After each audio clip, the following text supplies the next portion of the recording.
Week 3 is in the books, and I'm going to upgrade my chances of continuing poker in October to 95%. So far, there's been no battling really to speak of. One player sat me maybe 6 games, and basically I've only seen him in the one day. A couple of the guys that I was targeting to fight for seats have basically all kind of dropped off. And really the only limiting factor now is whether I can join this one European site and sort of offset some of my income loss through that site. And it's been about 3 weeks sending in my paperwork and waiting to hear back. And I know it's just a bureaucratic thing and it's a waiting game, but once that happens, I should have a pretty close to 100% idea of whether this continues in October. So I've been thinking a lot lately about lagging indicators.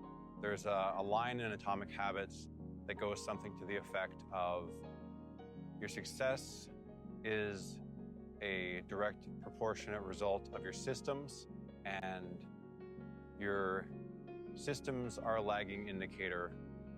Your success is a lagging indicator of your systems, basically.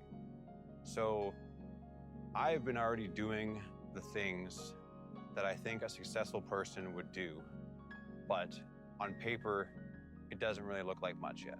I'm reducing a bit of debt.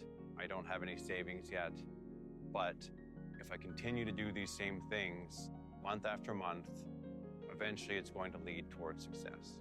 So I try to think about that when I'm playing poker. Like if it doesn't go good one day, or when I have to battle these different players and I make less per hour over the short term, I try to just think about big picture. 1 year from now, it's almost certain that I'm going to be much farther ahead than I am right now. Another thing that I've been doing is trying to do everything I can to make sure that my mindset is as good as possible while I'm playing poker, so that I don't get overwhelmed by battling, so that I don't get overwhelmed by whether or not I'm winning every single game that I play. And so I've been meditating daily, and I've started doing lighter workouts, just doing 20 or 30 minutes, not real heavy weights, just to kind of get the blood going, but not enough to overwhelm my CNS and cause me to play fatigued. And so far, it feels like it's really working. Having one of my best months in a long time. And I'm starting to see some of the views on my baseball channel trickling in. I've got 91 subscribers. I started a couple months ago with 70. And that might not sound like a lot, but that's a big jump when you consider that that was a channel that I let kind of die for 3 years. So I'm feeling really positive about that. And I'm making a coffee video about my Seattle trip that I'm releasing tomorrow. So I'm excited about that as well. I'm going to add those channels in the description. So if you want to check those out, give them a look. Another thing upcoming for me is that my TV pilot, the editor, the director for it, said it's going to be done within the next week or two. And he's excited about the quality of it and being able to pitch it to networks in the fall. Probably in October, November, I'm guessing we're going to contact a bunch of TV networks, show them the pilot, let them make offers on it, hopefully.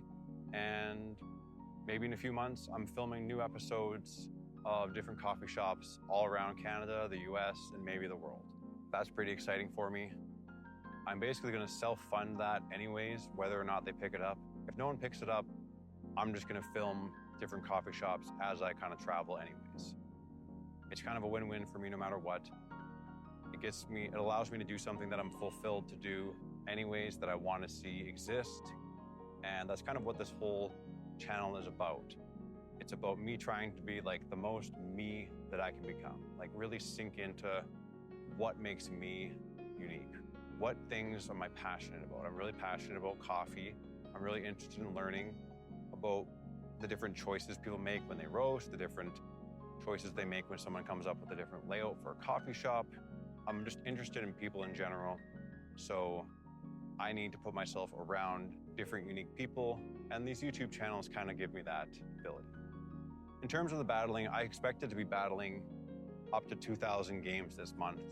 I think I've played maybe 30 or 40, and I've battled 5 or 6 guys, and one guy played me a few games, backed down pretty quickly. another guy back down immediately, another guy back down immediately. So it's kind of cool. Like, I go into things with such a low opinion of what I'm capable of. And when I actually go and find out in reality, I'm always a lot better than I expect to be. And so that's kind of why I started this channel, because part of me, the low confidence part of me thinks, well, who's gonna watch this? No one's gonna care. But some of you guys are subscribing. Some of you guys are watching and commenting and, you know, saying I'm inspirational. And so if that's the case, then I'm gonna keep making these videos. And, you know, hopefully this resonates with some of you out there that may be starting out a little later in life than maybe your peers. Start today. There's never gonna be a perfect time to start. There's never gonna be a better time to start. So that's all I got for this week. Catch you guys next time.